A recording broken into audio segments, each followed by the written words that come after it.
politics in here, you can just hang me. I mean, I was going to hang you anyway, but it's just as good. Perfection. Everybody needs a good hanging every now and then.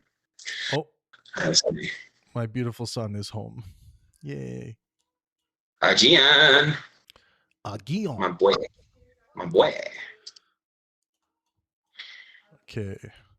Did you send Graham the link, Thomas? Mm-hmm. Yeah, he had it about 3 hours ago.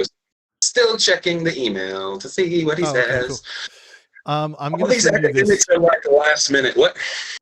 I'm going to send you this fresh link.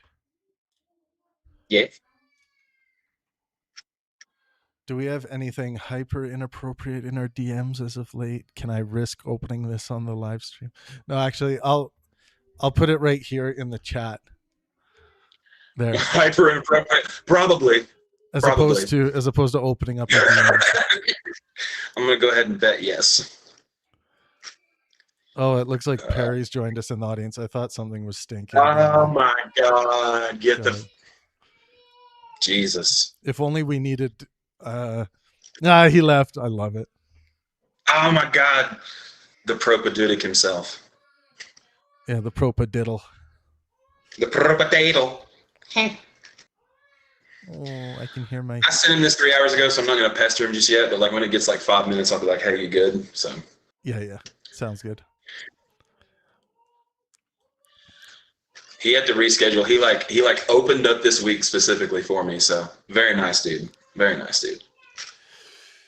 Well, he's ready for some high resolution stuff then. Yes, he is, because it's coming. You know, my Shakespeare lost half of his nose. I wonder if that's an omen. Yes, you are now Macbeth. I am now Macbeth. The three witches are the three ladies I saw at the supermarket here in and also your riddles Mexico. And they told me 3 riddles born of the riddles 3. 3. And they said, you shall be Thane of Oaxaca, and then eventually King of Oaxaca. That's apparently a big title. Big title. Oh. Serious stuff. Correct. Yes. Correct, sir.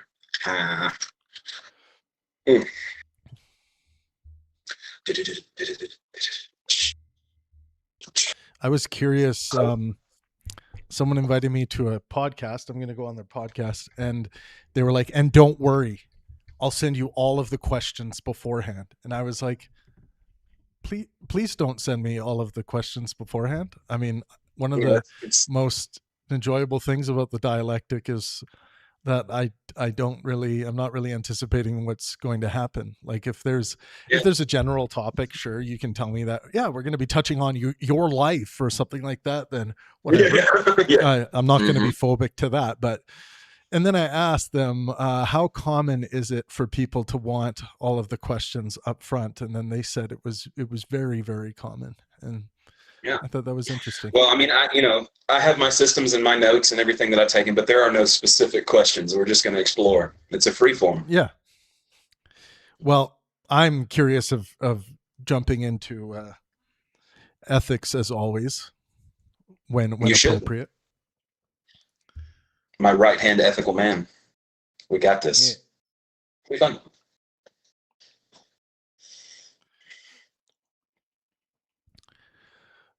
And Ding Dong agreed to record a backup for us. Thank you, Don Don.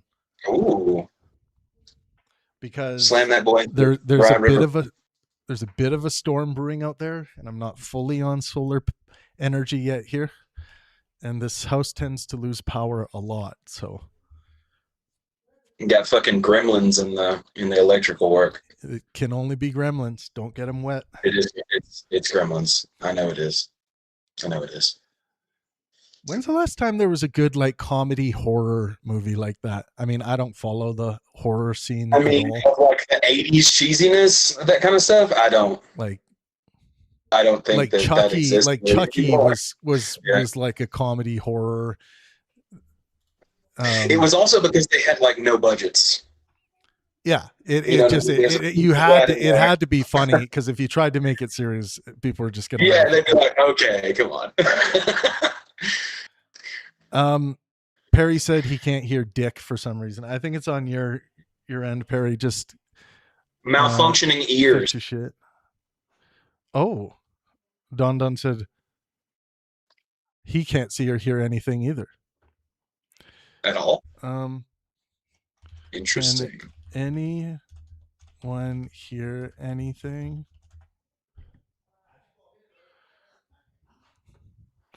That's especially lame. Thomas, You are you think? able to type in the chat? Just like type anything in the chat. Yes. Okay. If anyone can hear, because you and I can hear each other, they can't hear us. Well, that's fantastic. Do we need to redo the room? Something up with that? That would be really weird. I mean, Has that ever happened before? maybe New territory. Because I'm getting light indication. Okay, yeah. Perry sent a picture, and it's just both of our pictures with the loading symbol. So could that be your internet connection, big dog? I don't think so. I wouldn't think so either. You've been doing this for weeks. Yeah. Let me check what's Take a going on. screenshot. Ask the Pangburn machine with a screenshot. It's just both of our pictures with the loading symbol. Yeah. That's weird. Mm-hmm. Trying to fix. Trying to fix.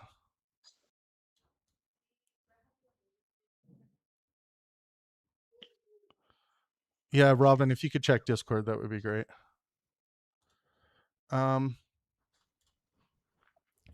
So I hear and see nothing. Okay, let me end. I'm going to end the stage and remake it, I think. Yeah. Ending stage and remaking. Type it in chat too, and then do it. Yeah. Perry knows.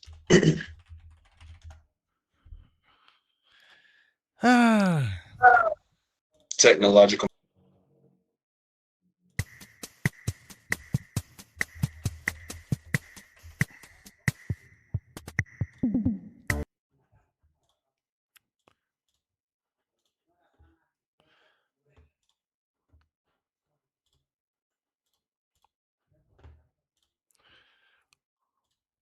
Whoa, back Betty, bam-a-lam. Whoa, back Betty, bam-a-lam. Where is everybody?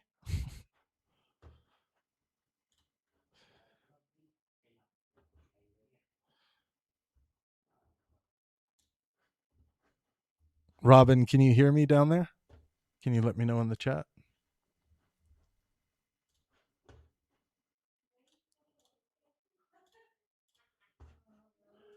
Check, check. You guys can hear? Okay.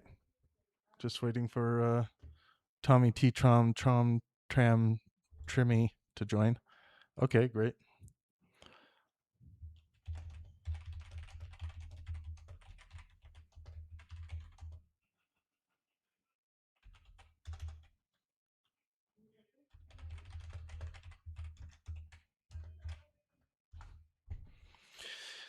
Alrighty. Welcome, everyone. We're just getting started here, getting going. Our guest will be with us in a few minutes. I don't know why Thomas isn't joining. Okay, cool, Robin. Yeah, if you could keep YouTube rolling, that would be phantasmic.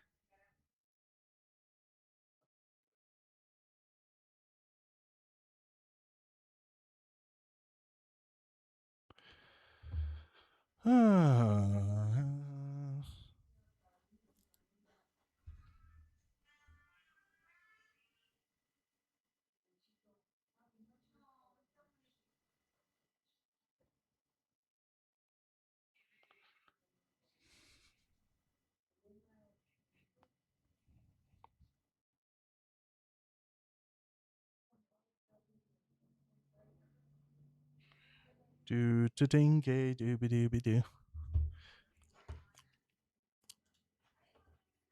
Ladies and gentlemen. Robin's modding 3 shows. Yes, she is. She's a typing goddess. Oh, yes, she is. What up, Snowdrop? Welcome back. Arceon says we can hear and see you now. Phantasmic.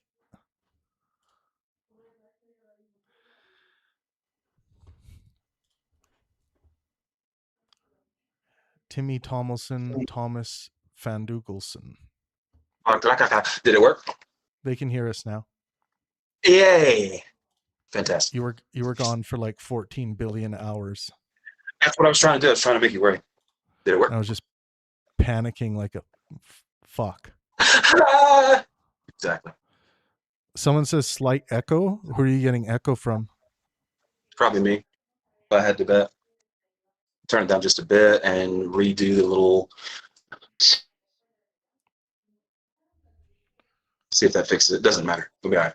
Y'all sound kind of robot. Might just be me though. That's what Perry just said. What's going on?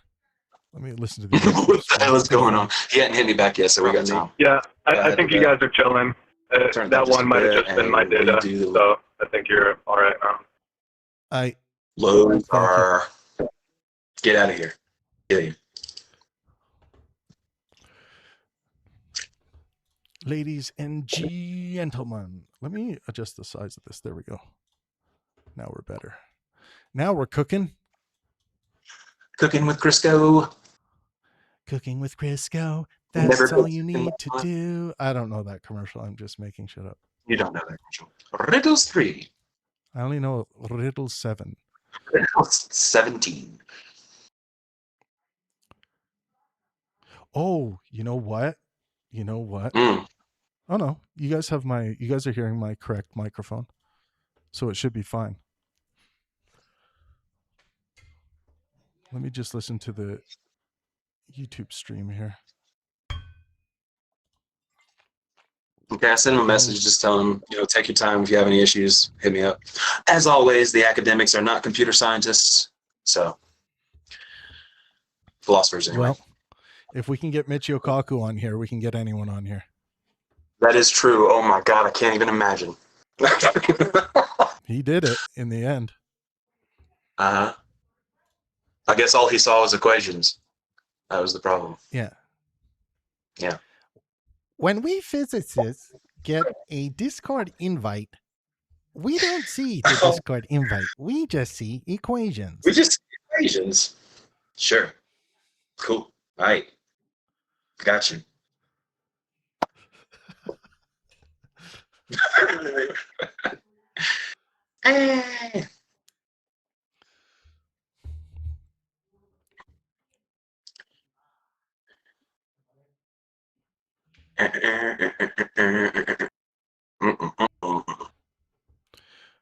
Thomas, I was thinking that if we have time, how much time do we have the doctor for? I'm sure Graham agreed for the 90. Most people agreed for the 90. I didn't specifically ask him, but I basically let them know if you need to leave early, you can, right? Make sure they're not trapped. Well, the reason why I brought that up is because maybe we should dedicate 15, 20 minutes to bringing everyone down to the live hangout tab and allowing some Q&A. Yes, we'll ask him for sure. I will make that explicit next time I ask our many next guests, but this time I did not add because we hadn't already talked about. Yep. If he's okay, yeah, and of course I'm sure he will be. He's super nice. It is very, very nice. So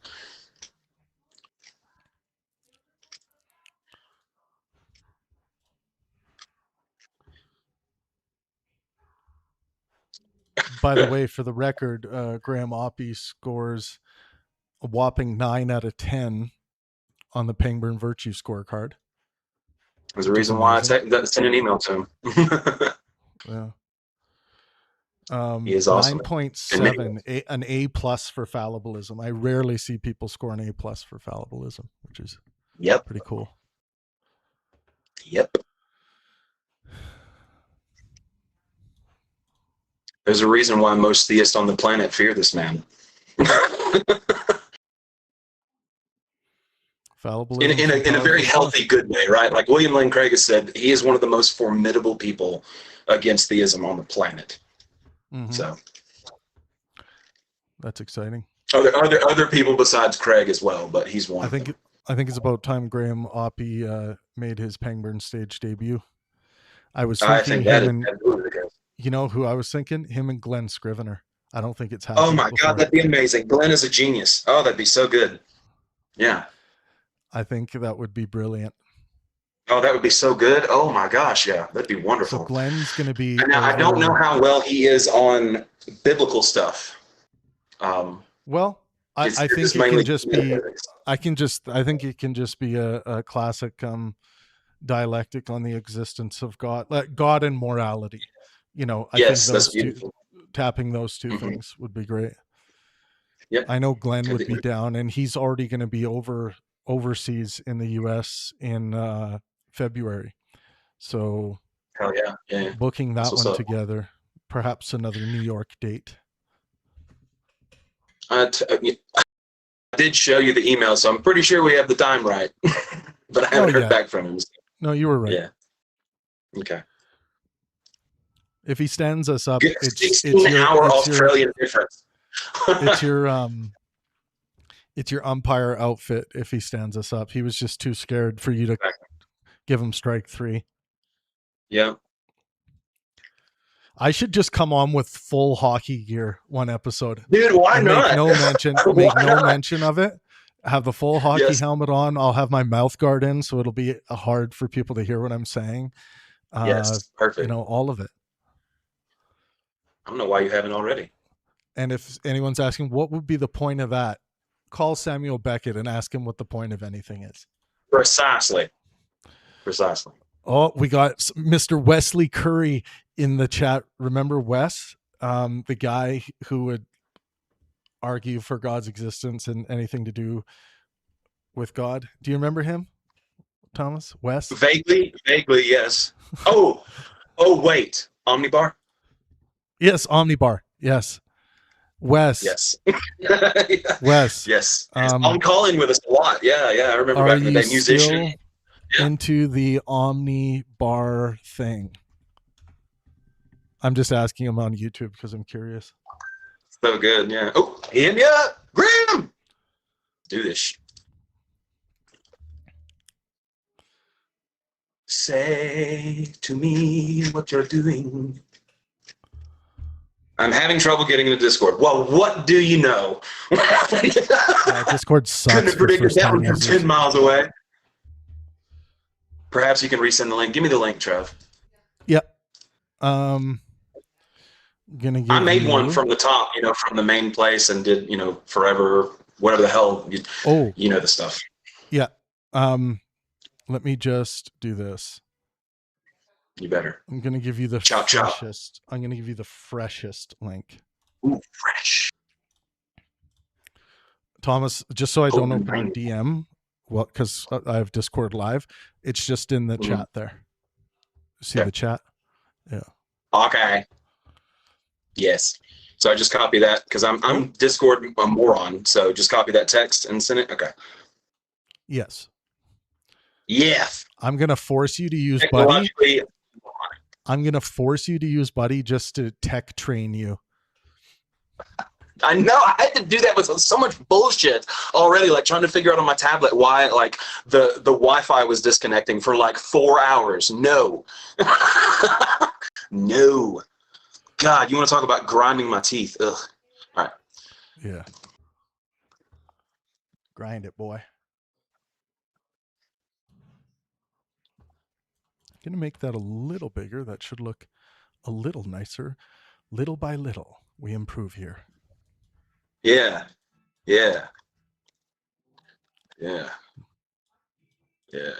My name's Temis Thomas Tumelson. I know somebody named Tevis Tavis Thomas Tukas Johnson. Tevis. Yeah. He looks at me in the mirror every morning and says, every day, what is your life?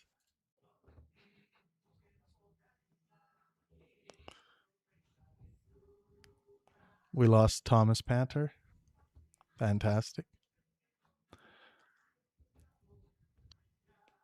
That jumped me out when I clicked that link to make sure it worked.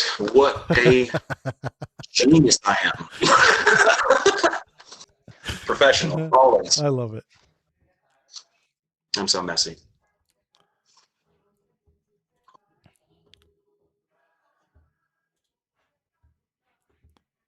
I can't wait to see. It's still not letting me join. Like, literally, this is just a running joke now.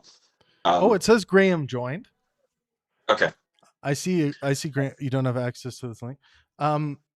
Now, let's see. I don't see. I'm going to go to anything. Welcome. I see in the down in the activity log. Oh, okay. Maybe that 83245. Yeah. But it won't let me click on his profile. Oh. Yeah, I'm gonna tell him. We just saw you. We just saw you join the server. We are. Yeah. It won't let me click Graham.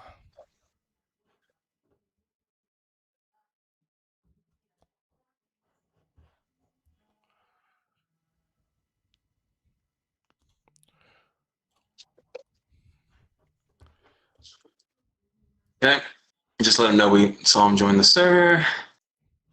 Now there are, let me just tell him it says live. Yeah. If he scrolls on the list, he's going to see Thomas and Travis. You will see a section called live.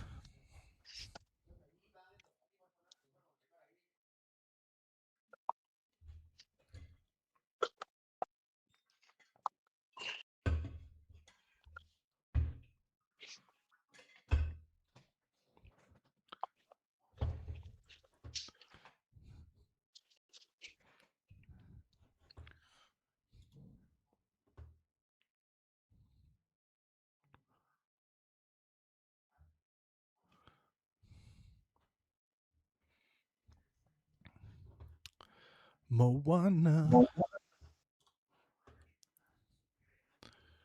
I got to do something about my Discord settings because it says I'm unable to verify my account because I've forgotten my password. It's unclear what I do now. Okay. Give us just a second. We will figure this out. Well, he probably just has to quickly make a new account.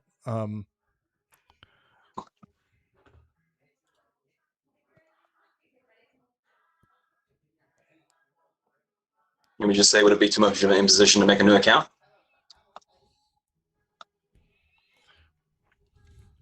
For shizzle.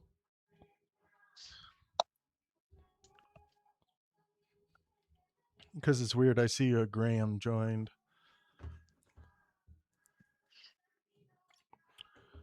I don't know about everyone else, but I'm patient as fuck. Yeah, I mean, I don't care how long it takes. I'm gonna get him on here. Yeah.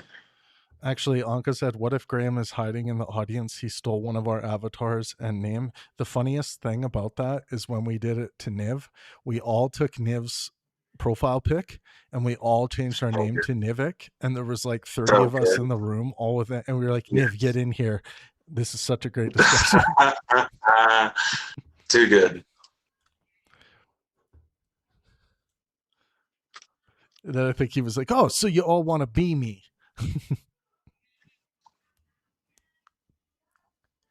Trey just asked, did USA beat Canada for hockey championship? I mean, the Olympics, yes, for like the first time in history. Don't get me all triggered up. Trey's just trying to trigger me. He knows my religion is Canadian Get hockey. Triggered.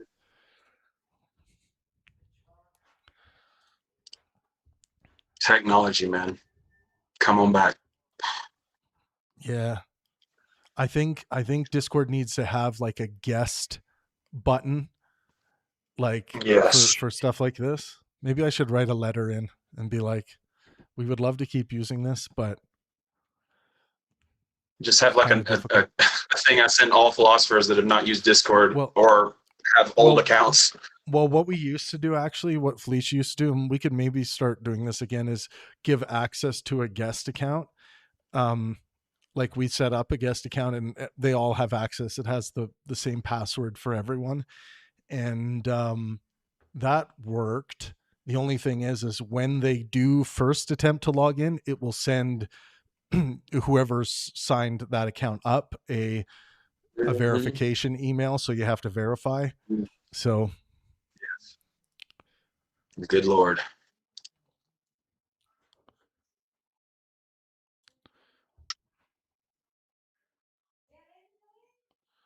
What up, yo? Welcome. Make sure you guys are subscribed, those of you on YouTube and Discord, to our new Pangburn Live channel. We're going to have a continuous stream of brilliant interlocutors on here. And of course, philosophers, psychologists, neuroscientists, all of them. And our daily group conversations, of course. Mm-hmm. All of them.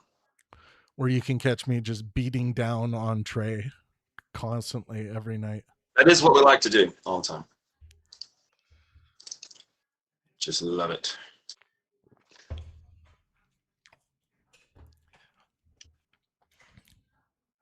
Of course, I'm kidding. I love Trey.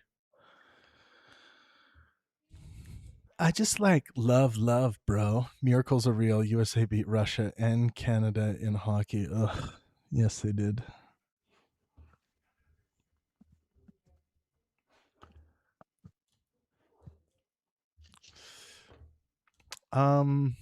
Okay.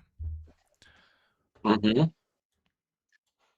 Nothing yet. He's probably trying to figure out this shit. Oh my gosh. Yeah. Poor guy. I know, right? The same thing with Josh. Remember how long it took Josh? Mm-hmm. Yeah. You know what? Yeah. Maybe that's good for the show because once they get in here, there's such a relief that they accomplished this great work of getting in here. Yeah. And then it's just smooth sailing after having to deal with that madness. Yeah, that's a good question by Perry. What's there to figure out though? I mean, there's like, doesn't it require two-factor authentication and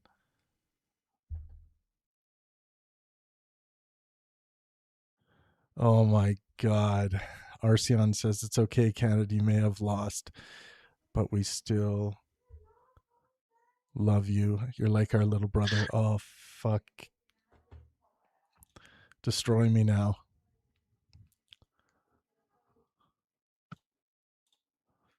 Uh-huh. Did Oppy already leave? No, he came and took a look around and said, "You know what? I have to write on this. Thanks. Just wait for, a couple weeks. Everyone wait in the room and I'll be right back. I was so important." Yeah. Yeah.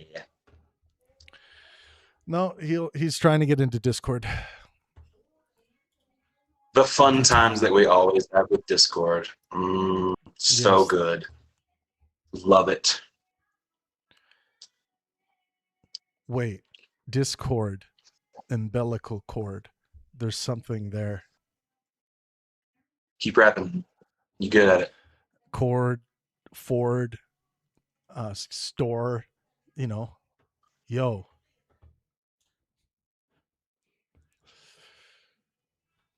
Mm-hmm. Just waiting for him to say something. He's probably setting up a new account. Hopefully. Or he's just sitting on YouTube and being like, I wonder how long I can make these guys wait. Yes. Oh man. Okay. Discord is the real American frontier.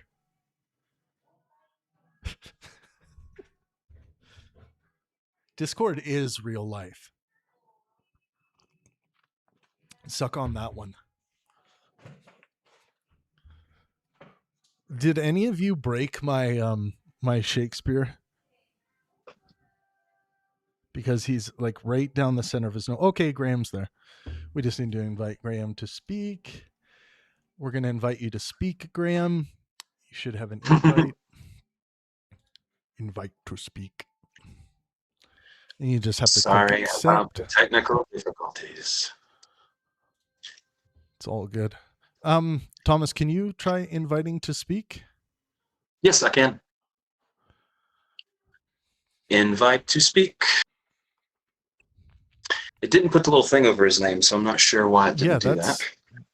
Oh, it's weird, isn't it? I know why. Got to give them the role.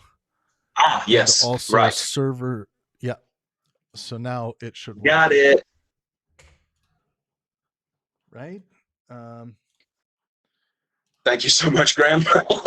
Appreciate it so much. Discord. Yes. Sorry, this is the best we got at this time. We can't just drag them up. I'm just curious as to why we can't. Why the invite to speak's not working.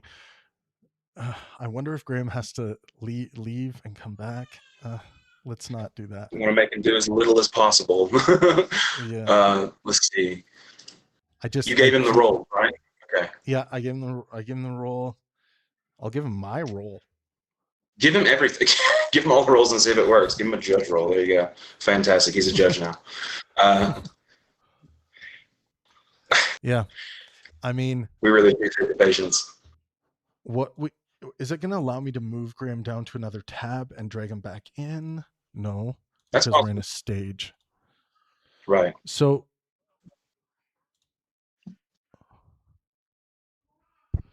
transfer the server. Okay, so Graham, if you can hear me, if you could click the disconnect, if you could try reconnecting to the live room, that would be great. Okay, he got it. Okay. He got it. All right, he's back. Okay. Does the invite to speak work? So weird. It's never done this before, is it?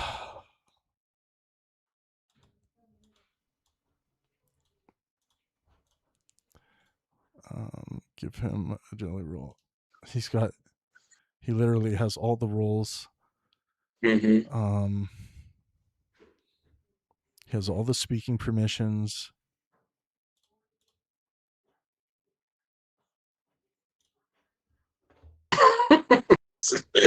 Oh my gosh. I'm about ready to throw Discord in the toilet. I am too. Because every time we have to ask my guests to like go through the gauntlet, no bueno. Let's see if it's working for us to invite anyone.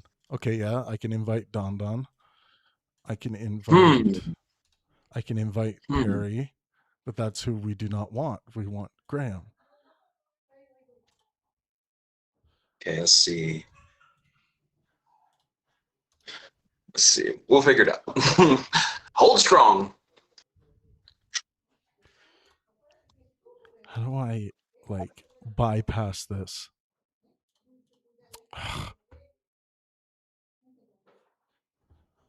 We're testing it, Perry. You yank. That's all I got. Oh, well, it is almost always caused by an unverified placeholder account restriction. Do you hear me? Hear me out. Okay. Let's try moving from the stage down to the live hangout. Sure. The open one. See if that works. Yeah.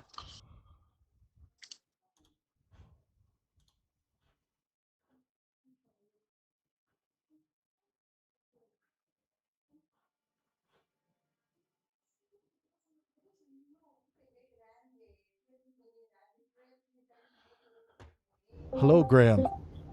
Graham, can you hear us? I can hear you. Okay. Just hang on. I seem not to have the picture yet. So I'm wondering. You're totally fine, by the way. Thank you so much for all that. What's the cause of that? Video. Am I getting feedback on my own? What just happened? Turn on camera. Why is it giving me feedback on my own mic? Okay, so is it this one over here is the one I want? Okay. No, you're hearing it from his mic, Thomas. Oh, okay. Oh, no. It's over here. Add window capture. Oh, man. Allow. There we go. Come on, allow. Huh. Why no video? So we're just set to 4 users for the moment in here. Yep, it looks like, there's a video. Fantastic. Hey! There we go. I think I am here. Yes! That was sorry about that. I haven't been on Discord for a couple of years, and I just couldn't figure out what I was doing. I'd forgotten my password, and that's okay. Made a mess of things. You're perfectly fine. We had this, Josh Rossman, right? Yeah. Yeah, we had the same problem. We are hearing our voices in the background of, or is that just yours? Oh, okay. All seems great. To be working. Thomas, can you try your voice again? La la la la la la la. Yeah, I think we are getting your voice in the background. Just basically, the input mic on Graham's stuff may just be a little hot, So what do you want? I guess it's your camera mic that you have, right? Yep. Okay, so I need to go to sound. Where's that? Take your time. Maybe it's there. No. Maybe it's there. Okay. Suppose is that any better? No, that didn't change the sound. How about this? No. Is that any better? There's a setting. Graham, there's a setting in the settings wheel down there. If you look in on the left side. Oh, over there. Yep. Yeah. So there's a voice isolation button that automatically does it for you. Voice isolation. Okay. See if that works. Okay, so I've clicked that. Is it making any difference? Oh, that's perfect. I can't hear myself anymore. Better. You did it. Yeah. You did it. Okay. Heck yeah. Fantastic. So cool. I was looking in the wrong place because I don't know my way on Discord. We are going to find a way to make this easier in the future. So, yes, so nice to meet you. You've been awesome in emails. Thank you so much for working with me. I really appreciate it very much. Very excited to have you. But I guess we need to jump back up to the stage, Trav, or what do you want to do? No. Let's stay right here. Yeah. We'll stay I have the audience set to 4, so Perry's the only one in here with us. I can't hear. I can't hear Trav. You can't hear Travis? No. Check 1, 1, 2. 1, 2, check. Leave and come back, Travis. Leave and come back. Yeah, I'll come back. Yeah. And I couldn't hear anything. All right, check. Can you hear me now? Yeah, I can hear you now. Okay, fantastic. Yeah, it's your internet, Travis, is doing something. I don't think it's that. But okay. All right. I agree. Yes. Either way, it's fine. All right. So, are we live? Yeah. All right. Let's go ahead. So, my friend, I really appreciate you coming on the show. This is the Pangburn Dialectic series. So, we created this to basically have good faith, helpful dialogues, more of like a study room together where we can observe all of our ideas together. I am not a debater. I never have been. Travis enjoys that kind of thing, but I am not. But in general, we're here to just explore your ideas because I love doing that. We've had Carl Friston, Josh Rosselman in my old versions of the show. We've had people like Jeffrey West and all these kind of people. It was really, really awesome, and I'm glad you're here with us. So I sometimes ask people to introduce themselves, but I just kind of like to read off like a one sentence that I think describes you. Is that okay? Oh. So I would say that Professor Oppy is a naturalist, atheist, philosopher of religion, whose central method is not religion is silly, but rigorous worldview comparison. So, we look at things by defining the competing positions carefully, evaluate arguments by demanding standards, and ask whether naturalism or theism has the better overall theoretical virtues. Would you say that encapsulates pretty well a part of what your mission is? Yeah, it's part of what I do. Yeah, exactly. I wanted to sort of switch the way that the conversation was done in philosophy of religion away from kind of a narrow focus on the arguments to this question about the assessment of worldviews. That was what I was interested in doing.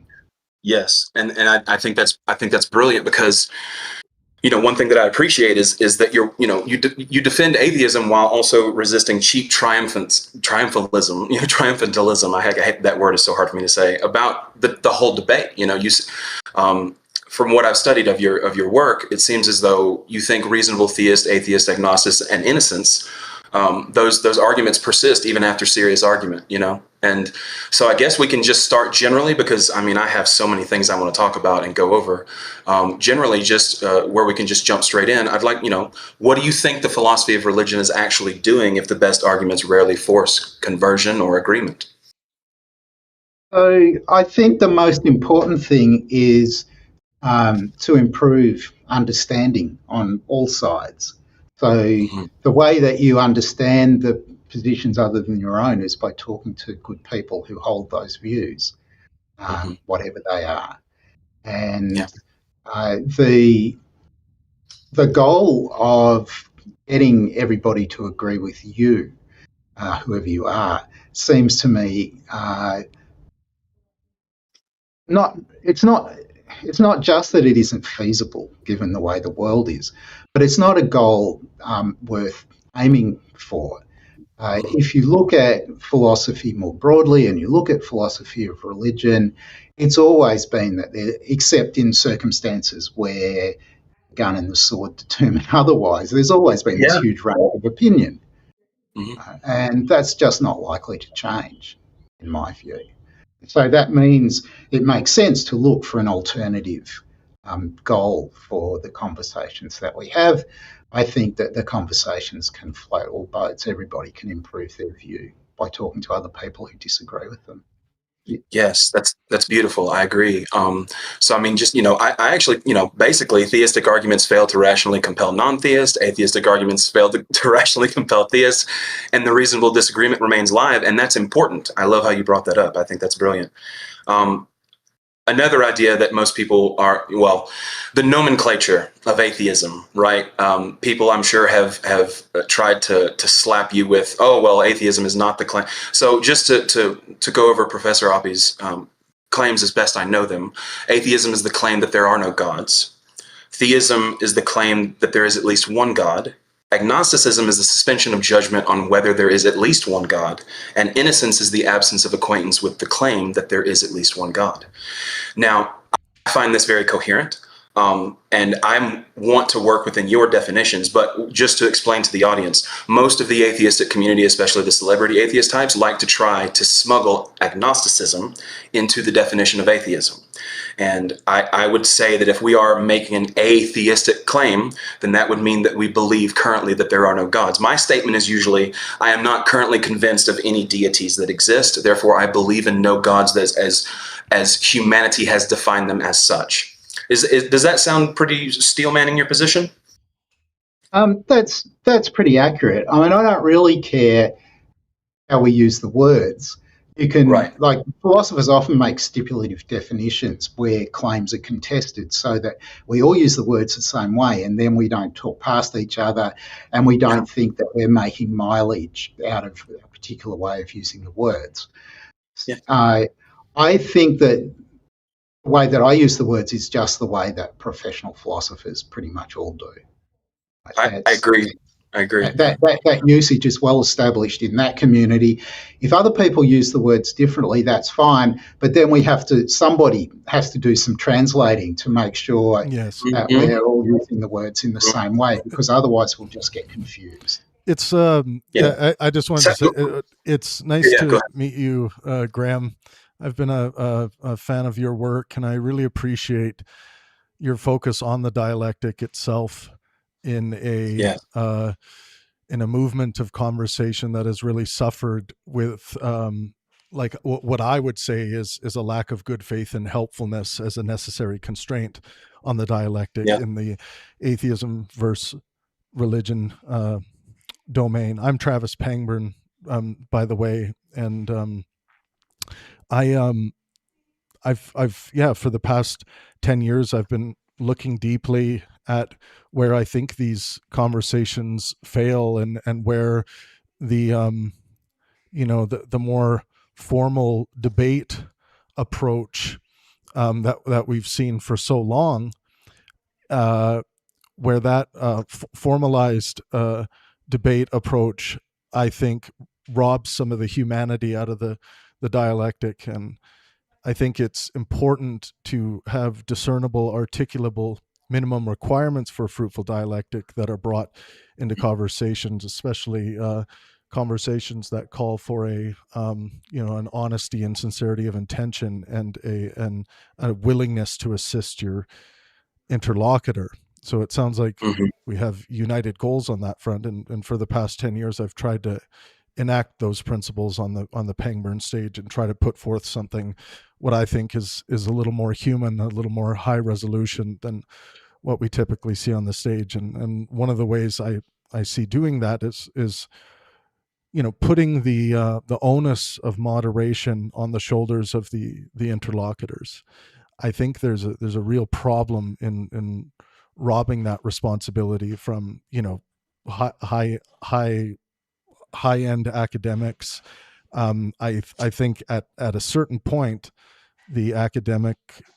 whether it's an academic philosopher or someone, has to be able to transcend this need for hand holding in the dialectic, and be able to at least maintain a good faith, helpful posture. What are your thoughts on that? I think I'm not opposed to having moderators in conversations. They can bring a useful structure to the conversation, and they can pull people back into line if they get out of line.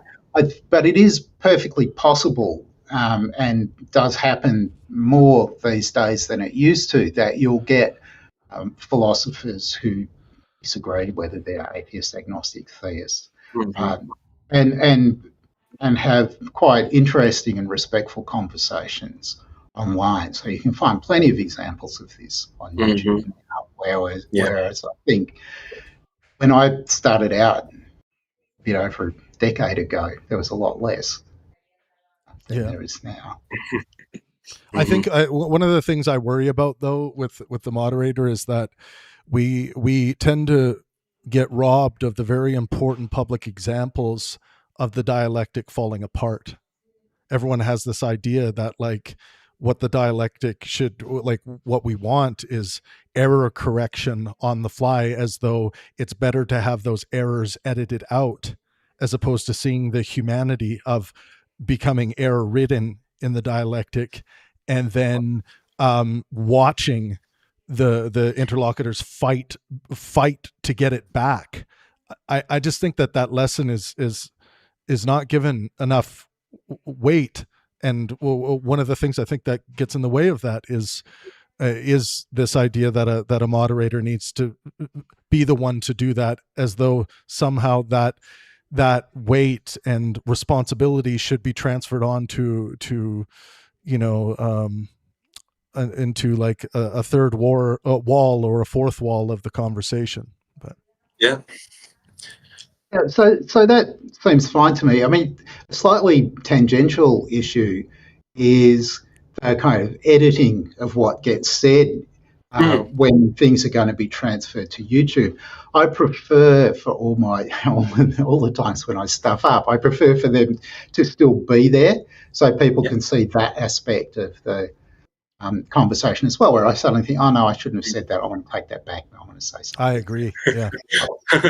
I mean, we just want academic philosophers, public intellectuals, to be able to have this ability of freedom in talking, and not, it's good faith and helpfulness is the rule, and now you have to work within that framework, and it's produced a lot of really good live, and I believe very much that there are good debates with moderators. I've seen them before, but we also have to have this side piece, that shows the humanity of academics speaking with each other and having these, fallible conversations, because you can't just edit live, especially in person. So basically, if I had my way here, me and Travis are a team. So if I had my way, we would talk about metaphysics, PSR, everything all up and down, right? But I also don't want to take over and like overload. So Thomas, basically, one thing quickly before we move on. I think the definition issue, the semantics issue, is a much bigger problem in atheism than maybe we've given attention to, because most pop atheists, most academic atheists on the internet are dealing with atheism as a lack of belief position. That's why I brought it up. Yeah. Not a belief that's holding a positive position. And of course, I agree with Graham that he is speaking on what is the academic philosophical view. There's, I don't think that can be contested. That's just factually the case. But we do have this difference of usage that I think academic philosophy must contend with and bring along this much more popular definition. I think it's important to be contending with the atheists who believe themselves to be in a null position or a lack of position with regards to God belief, because I just think it's a responsibility of academia to be reflecting the proper usages. So what do you think about that, Graham? Is that what you notice in the public? So I think that there's a question that you want to ask of somebody who says, I lack belief that there are gods. And the question is, what do you think about the claim that there are no gods? You lack belief in that too, or not? If you lack belief in that as well, you're an agnostic. If you don't lack belief in that, your position's kind of weirdly incoherent, because we're just talking about a proposition and its negation. How can you have a view about one and not about the other? Right. So I think that that point should just be made over and over to the people who say, I'm an atheist, but all that's true of me is that I lack the belief that there are gods. If you want to use the words that way, there's some trickiness, because now we're going to distinguish between the people who say, I lack the belief that there are no gods, and whatever this other view is. Yeah, so it's what I hear it used, and I used to use it this way, but now in these pop circles, I'll identify as a Gnostic atheist, in that I yes, of course, lack a belief in the existence of gods in the propositions, but also I know there are no gods. I'm willing to defend that position. So I think it's completely coherent to my epistemic standards, which I make correspondence criteria, my my primary truth model, and of course, by way of justification, I rely on demonstration, typically evidence, and then there's the belief element, the JTB. So yeah, I mean, just in the same way that I know there are no Santa Clauses or leprechauns or anything like that, I think it's completely coherent for me to apply that same level of confidence to gods, even though I am demonstrating the lack of evidence side, like I do with leprechauns and what's not. So yeah. So in general, what I see is in the pop atheist world, probably the most atheists I've ever worked with or ran into, they hold the lack of belief in God. And then with regards to Gnosticism and agnosticism, they will talk about knowledge there. And a lot of atheists are saying, I'm an agnostic atheist, in that they don't claim to know anything either way about gods, but they currently lack a belief in the proposition that gods exist. So, and what's your response to that? Do you see an issue with those that double labeling, that a label saved for knowledge, a label saved for belief in and of itself? They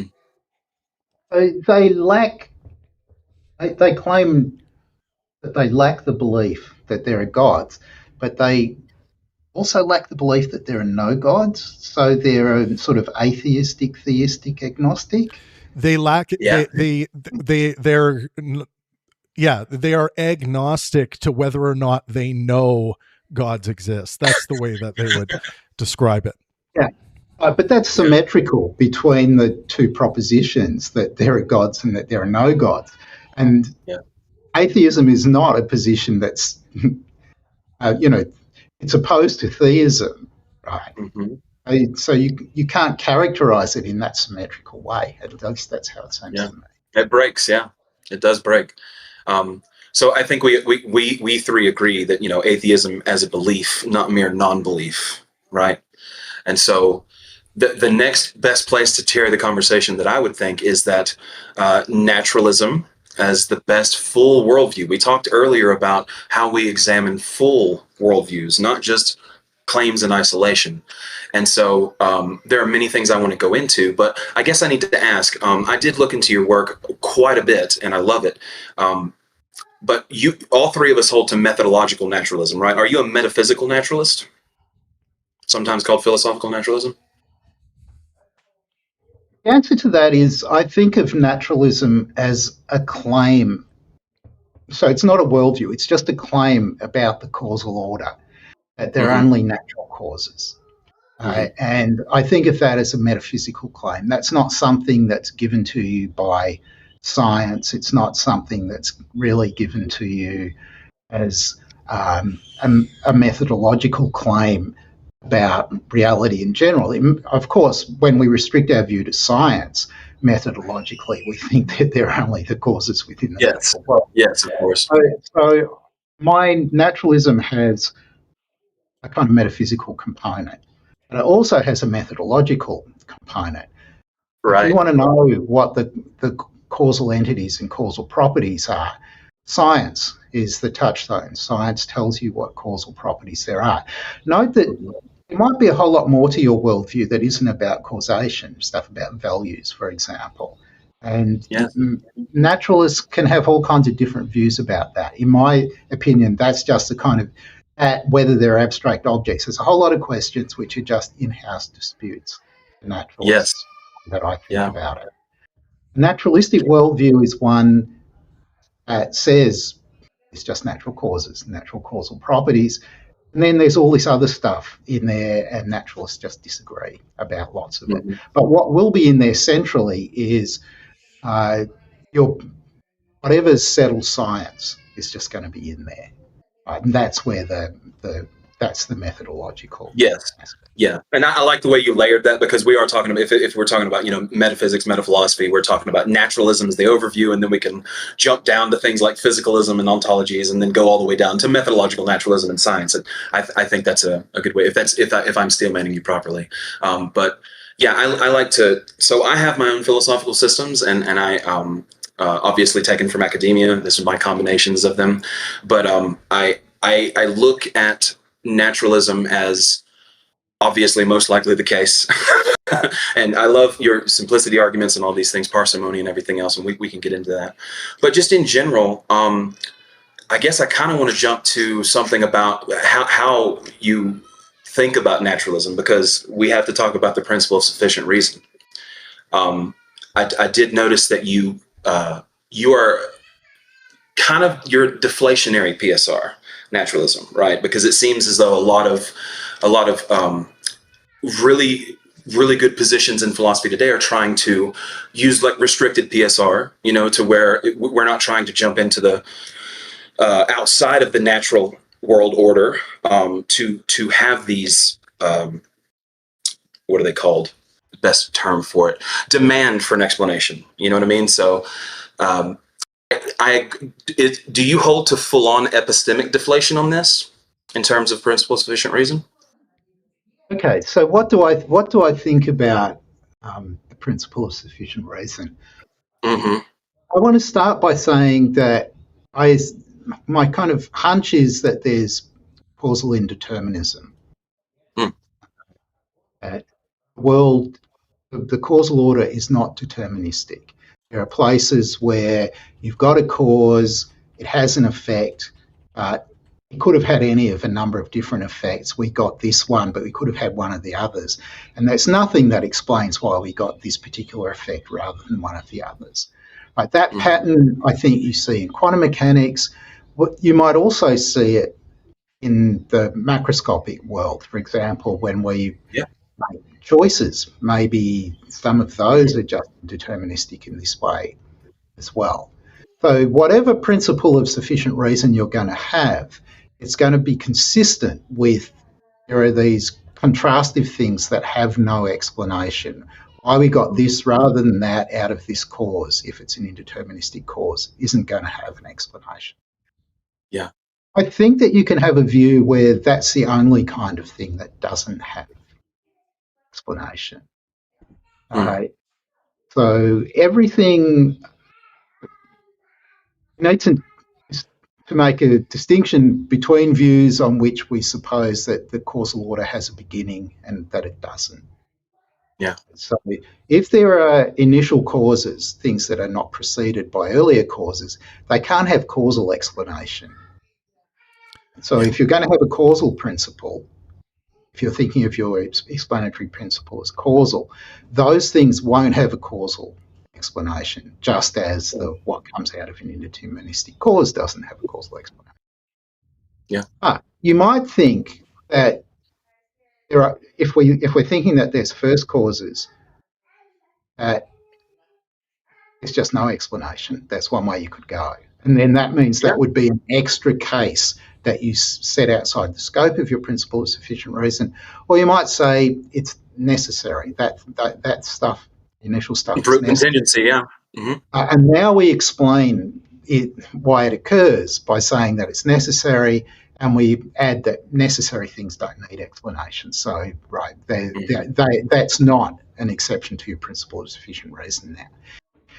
If there aren't initial things, maybe you're just going to say, well, everything has an explanation, causal explanation, because there's something earlier that explains it, and you get no limit on your principle of sufficient reason there. So that's the way I think about the deflation of the principle of sufficient reason. There's a certain number of things that are going to escape the principle, but everything else has an explanation. Right? So when the indeterminism happens, causal indeterminism, there's a cause. It explains the effect, just not fully, but it explains it. Why did we get this? It's because we had this cause, and this was one of the things that could have resulted from it. Yeah. So that's the other sense in which it's a bit deflated. I love it. And just for the audience, in general, restricted PSR is basically, Leibniz basically said everything requires a metaphysical ground. And so, deflationary naturalism, which is very much what we're talking about in Graham's specific flavor, is basically that this does not have to apply to everything. It can apply to subsets of realities, natural contingent facts that we're talking about. And the deflation happens, of course, because we become a bit pragmatic about it. We can rely on scientific reducibility, things like causal histories, or even mathematical elegance, than just pure metaphysical truth makers. we don't have to have that to do science or even to do good philosophy, in my opinion. So my systems are I don't want to fill up this with too much of mine, but in general, I do take parts of all of this, and I do not think that we absolutely have to have a metaphysical ground, or brute facts just basically make everything irrelevant, and nothing can cause anything, that kind of thing, those problems. So yeah, I definitely agree on that. In terms of this Thomas, is another important part. One thing with regards to the first cause or infinitism or eternalism issue, Graham, where do you place your bet? That's a good question, and I go backwards and forwards on this. I think that if you put my toes to the fire and you say I have to choose, I'm going to guess that there's a beginning, but it's a guess. It's just a hunch. Interesting. The reason is because infinity is so weird. And so huge. It's a really big cost. On the other hand, though, I think that if we're talking about causal origins of our universe, if the scientists somehow independently agreed that there was one model that was just the best model, they said it was infinite regress, then I'd believe in infinite regress. If they said it was beginning, I'd say, yeah, there was a beginning. But we are nowhere near that in cosmology as it now stands. Right? So it's just a guess. So when you pontificate on the beginning, we're really talking about something from literally nothing, correct? There's nothing before it. I mean, it doesn't come from it because there was nothing to come from. That would be a kind of mistaken conception of nothing. Okay. It's just that there's a beginning. Right? And for there to be a beginning, that just means it's not the case that there's something earlier. I've heard Travis mention before that, like, your field of go ahead. Yeah, I mean, I tend to put my bet on some kind of infinite state of potential, where, you know, it doesn't necessarily have to be big. It has the potentiality to be as big as big could be, but I think at that layer, perhaps, you know, maybe universes, let's say, are born so often and collapse so often that you know, there's some kind of underlying principle there that only a certain size of things generally are apparent. But of course, we're in this bet making zone. The reason why I lean that direction is because I guess I have a hard time making logical coherence out of the idea of a beginning, because it seems to be the case that there would have to be a potentiality for a beginning for there to be a beginning. I don't understand how we could place a bet on something where there's no potentiality for a beginning. Because if there was a potentiality for a beginning, then of course I will put my bet on that. But I would think that potentiality would need to exist first before a beginning. Interesting. So I would put my money on, if I'm betting on an initial thing, that it's necessary. We don't need any potentiality for necessary things. So you don't need something that's prior in that sense. Yeah. So that's why I lean towards, if beginning, then necessary. Yeah, interesting. I mean, that, you know, that is the Travis, that is, and for the audience as well, brute facts. This is a lot of what naturalism argues, of course, right? And then there's contingency from that, but then there's different layers of those. I'm just not sure. I'm just not sure that models well onto what we've observed, and I know it's hard to make an argument for infinitism and how that models onto anything, but I think we can do simple mathematical predictions or numerical predictions to show that we could in a sense have an infinite number that builds, you know, forever, for example. But I mean, when we're talking about infinity, things, you know, principle of explosion, other issues come up that can be well applied, I think, to this idea where it's just like, you start saying, well, how long has this layer been? No, well, that's not a coherent question because it's infinite, right? And then if there really is something infinite, how much stuff has happened? Has everything happened?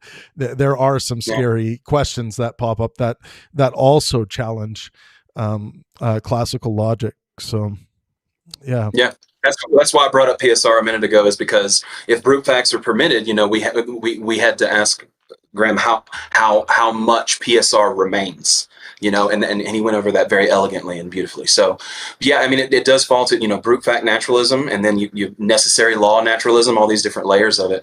And you know, I also agree that because this also gets us into another portion of Professor Oppy's stances, which is non-human laws. This is a very important thing when talking about the nature of brute facts or brute. I don't even know if you'd call those facts. They're basically, just for the audience, non-human laws are basically there are abstract relations. Von Frossen went over this between what they called. It's very meta, so it's a difficult thing to completely describe in perfect words. But just in general, so I had this written down. Laws do not just describe what happens; they actively produce or dictate events. So yeah, that oh yeah, that's right. Primitivism, by Tim Maudlin, the theory treats laws as foundational, irreducible building blocks of reality. And so there's lots of other parts of this, but technically, this framework state that the laws are relationships between abstract properties. So like the property of being an emerald or a ruby stands in a relation to its physical necessity of the property of being green, right? So because relation in exists there, all emeralds are forced to be green. Now this is a very strict non-Humean theory, and there's multiple parts to this. But the interesting part, Graham, is I wanted to ask you, you're a nominalist and a non-Humean. That's interesting to me. Yeah, and maybe this isn't fully consistent, right? It's okay. Lots of stuff's a work in progress. So I think that I'm not sure that there are laws at all. The way that this plays out is that people say, well, there are causal powers. Things have causal powers. And then the laws are just somehow or other a summary or a description of the way that powers interact with one another, something like that. But the laws don't govern. So in that sense, it's close. Maybe it's slightly closer to Hume than you might have thought. But Hume also didn't believe in powers. He thought that that was part of the kind of bad old occult Aristotelian way of thinking. Whereas I'm not so sure. I would like to be a full-on nominalist and to treat sort of more or less everything other than regular causal objects as fictions, as useful fictions. So I'd like not to believe in abstract objects of any kind, and that would. That's not just getting rid of things like the numbers, but also getting rid of things like properties and propositions and facts as much as possible. The reason why I said I'm not sure that this is coherent is because I'm not sure you can actually do that. That's what I would like to do. I want to say the world's a world of causal things. Yes. When we get to this level of philosophy, this is how we have to do it, right? And so, just to share a bit of my systems, I'm of course like a metamonist. I believe that we are. I hold to my specific version of very carefully layered, lawful, interdependent, informational structural realism. So I believe that we are not in a substance, we are in constraints, mathematical constraints. And, the way that I look at this is through registers and layers. And so like I said, I don't want to just overload, but in general, I look at, different registers of reality. And so I agree with you about nominal. I don't think Platonic realism is anywhere near the case, right? But I also don't know if everything is just linguistic deflationism. And so I've attempted to make a system that is not absolute or relativistic, and I've worked really hard on it, and I've really tried to be as coherent as possible. And so, I look at reality obviously as a naturalist, right? But I look at, a physical reality such as like bodies and brains and that kind of stuff, and then a phenomenological reality, which I'm sure you've heard these arguments from plenty of theists and many other philosophers as well. But this is for the audience as well. What experience feels like from the inside, phenomenological reality. Then I hold for a couple of other ones, like a functional reality, the way that our mind and these abstract concepts and things operate us to, for our changes in our regulation, the behavior, our survival, creativity, agency, all that. And then, I don't dismiss narrative reality, but like I am am a nominalist about that. I do believe that their own self-narrative is not like magic.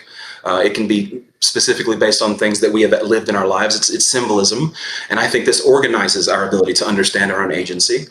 And then there's a couple of other ones. Relational reality, I think that's what, becomes real between two people. And then the empirical public reality, what can we test, observe, and cite, measure, all that kind of stuff. And then of course there's the conceptual philosophical reality of frameworks and ontologies and things like that. Now I know a lot of people, nominalists and people in your position may be like, well, that's not reality. But I believe that we are in a self-expressing constraint network. And so I don't think there's an outside view. I believe we are viewing the very things, our mind is the very thing that is measuring the things that we are in, if that makes sense. That there is no view from nowhere in terms of how I believe it. So I look at all these different layers and I try to avoid what I call snapshot metaphysics, where we freeze one part of the map and then ignore that the territory is dynamic and look at that. And so that is what my system is attempting to avoid. And in general, I just kind of want to get your idea, I would say that those first 5 registers, the ones that are not the empirical public reality, are still need to be taken into account as real. But I mean, I've thought about this in so many ways. Tangible? Is that, you know what I mean? I'm not really sure entirely what I'm trying to say with like, what is real? Because I don't know if anything is unreal. What would you think about that? There's a bunch of things to say. The first thing will be that I'm a mind-brain identity. Yeah, the identity theory of consciousness. So the phenomenological register, I think, is there in the story that I tell. There are neural events. Some of them are experiences. Some of them are perceptions. Some of them things that happen in the lower brainstem, and neither. There's stuff happening there that's not at the level of consciousness. So I don't think of that as a different level or layer of reality. That's just part of what I was committed to already. That's the first thing. The second thing will be, I get flack for this. I want to draw a really sharp distinction between ontological metaphysical considerations and epistemic or doxastic considerations. A lot of the other stuff that you're talking about, I'm thinking is just about epistemology. Right? So we're going to talk about what we can know, what we can reasonably believe, what our sources of information about causal reality are, how we do science, which is where, at our best, we find out what the reality is really like. Right? I mean, if you compare us now to us before we established the institutions of science 300 or 400 years ago, the amount that we've learned about the universe that we live in is astronomical. The things that people, it's worth thinking about what people didn't know in the year, say, 1600 compared to what we know now. But that's all. For me, that's all on the epistemic side. Understood. We've learned how to, or we've developed up a set of public institutions that enable us to arrive at knowledge of the world, and that knowledge isn't culturally specific, right? Physics is exactly the same in Argentina as it is in the United States, and biology is exactly the same in Australia as it is in Malaysia, and so on, right? Scientifically, right? The established knowledge is just agreed everywhere. That's an amazing achievement, really, that we've been able to do that. Yes, incredibly. Yeah. I mean, I guess just from my sense, I know it's much more nuanced than this, but I mean, so what I would get to is, what would it mean for naturalism and the identity theory of consciousness and the simplicity, the parsimony of that conceptualization, to explain rather than merely redescribe them as natural phenomena, because I was looking into this, and so explanation versus accommodation, and so not your specific version, but a naturalist could say consciousness, morality, religion, all that stuff, love, everything is just natural, right? It's the natural world. It's chemicals, particles, right? I am not absolute anti-reductionism, but I do have a bit of anti-reductionism in my philosophy, and so I would say, does the worldview explain these different registers, or does it accommodate them after the fact? And so I would say, at what point does a worldview stop explaining a phenomenon and merely host it? That's like naturalism hosts moral realism, but does not technically explain normativity in at least a satisfying way to most of the philosophical world. So that would be some kind of something we could explore.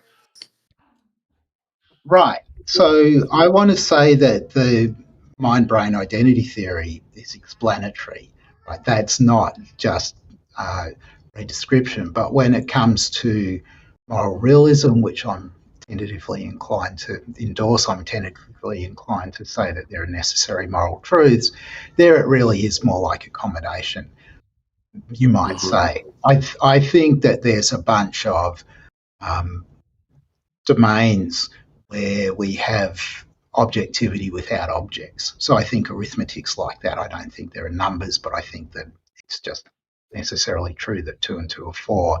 In the moral domain, I don't think that there are moral objects, but I think that it's just necessarily true that it's wrong to torture infants for your own pleasure, and so on, right, across a range of domains. And like how do that. So they get into the naturalistic, to my kind of naturalistic worldview, but not by way of there being truth makers for these claims like that. They're just necessary, and we come to know them by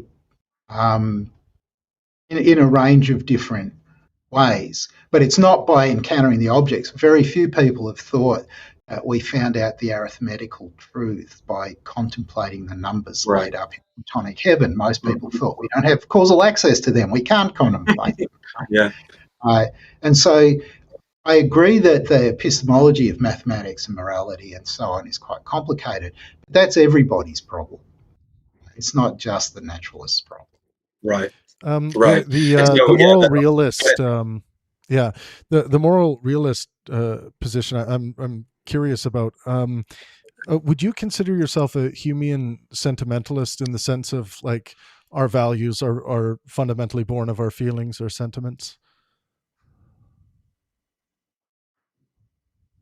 Maybe our valuing is one of our sentiments, but I think that there's a good question, and it's related to, I said back earlier, that there are various in-house disputes amongst naturalists, and there are lots of naturalists who want to reduce morality to something natural and to reduce it to something that's there in the natural world, like our sentiments or whatever.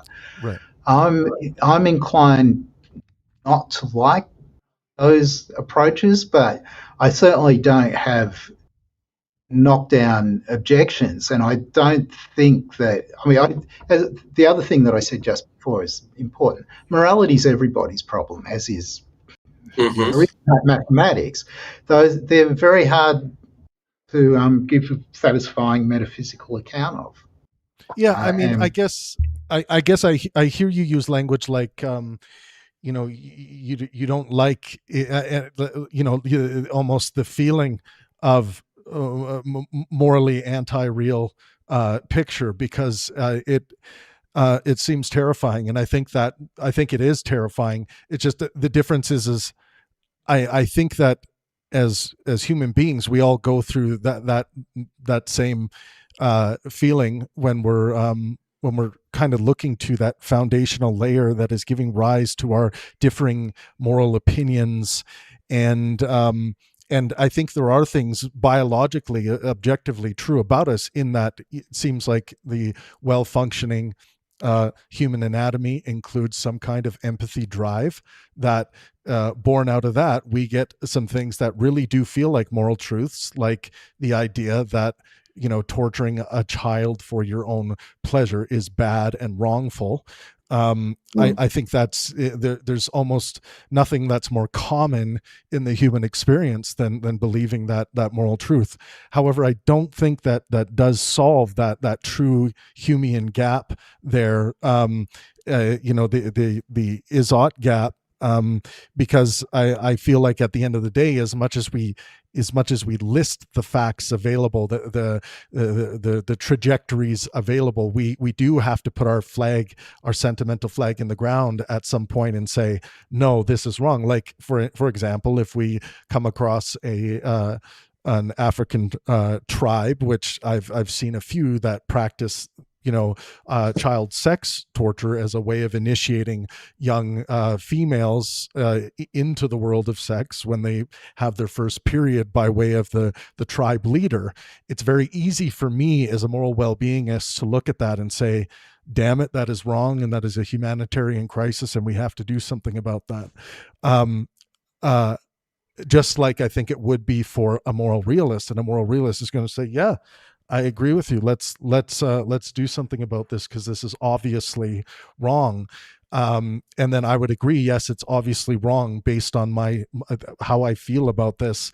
And then someone would say, well, no, it's obviously wrong because there is a fact in reality that states that this is wrong to me. And then I say, well, where is that fact? And then they say, well, I mean, it's just so clear it can be known as something just objectively true. And then I ask, for the object itself or for some kind of demonstration of where that lives, because it's not like I'm sitting here wanting to resist this theory. I don't want to resist the moral realist position with regards to torturing children. Of course I don't. I think I feel that with as much or more fire than many people who see issues like this. But I don't think it gets us anywhere stronger or makes our case any better by claiming that this is a fact independent of our feelings about reality. So I'm very curious about this issue, and I'm writing a lot about it in my first book. But it is, and I guess I always ask, like, outside of how these kinds of propositions make you feel and give rise to some kind of moral realism, is there any kind of argument or something tangible that could be fed to a brain like mine that would cause me to become a moral realist? Because I want to eat it. I want to become the moral realist as well. But my epistemic standards, which, I use science as a way of knowing, I don't think science has caused us to know that there are facts about morality. And I know Sam Harris would disagree with me on this, and some other pop philosophers would. I just talked to a guy, T-Jump, he would disagree with me about this, but I'm not getting anything satisfactory by way of my epistemic standards to justify whatever we are calling this fact. First thing about Hume. So Hume was absolutely right. You can't infer ought from is. That would be close to proven these days, I would think. That's an impossibility. So it's not, I'm certainly not going to defend the idea that the way that you arrive at your moral views is by inferring them from your kind of observations of physics and chemistry and biology and so on. That's not my view. A second thing that's worth saying is, you didn't appeal to, well, you appealed to a certain kind of seeming moral diversity, but I think it's very easy to overstate how much moral diversity there is. So there are no cultures that don't accept that it's wrong to kill, parentheses, except when you're allowed to. And there are no cultures that say, who reject the idea that it's wrong to steal, parentheses, except when you're allowed to. And there may be some disagreement among us about exactly what the exceptional cases are, but we all agree on the fundamental moral principles when you state them that way. And if we go back to your example, the tribal elders who engage in this practice will agree that it's wrong to engage in torture of infants for your own pleasure. And they will disagree with you that what they're doing in this particular case is torturing those people because it's part of a centuries-old tradition that, well, actually it's probably more than centuries, millennia-old tradition of practice. So, I mean, because the sort of thing that you're talking about comes up in connection with Indigenous Australians just as much as it comes up in connection with Indigenous peoples elsewhere. Right. So I don't think that at the level at which I want to say that there are moral principles, that this is particularly a problem for my thinking that those principles express necessary truths. But there is this tricky thing about the exceptional cases and how we change our views about them over time. It's wrong to kill, okay? Well, most people think you can kill in self-defense. That's okay. Most people think you can kill in defence of kith and kin as well. In both cases, in certain circumstances, like you can't, you have to have interpreted the situation correctly. You have to know that there's no reasonable alternative open to you and so on, right? There's a bunch of exclusions, but basically that's fine. But then there are all these other cases where we currently argue about whether it's okay to kill, right, or not. And I understand what you're saying here. These edge cases existing wouldn't necessarily need to be defeaters for the moral realist position.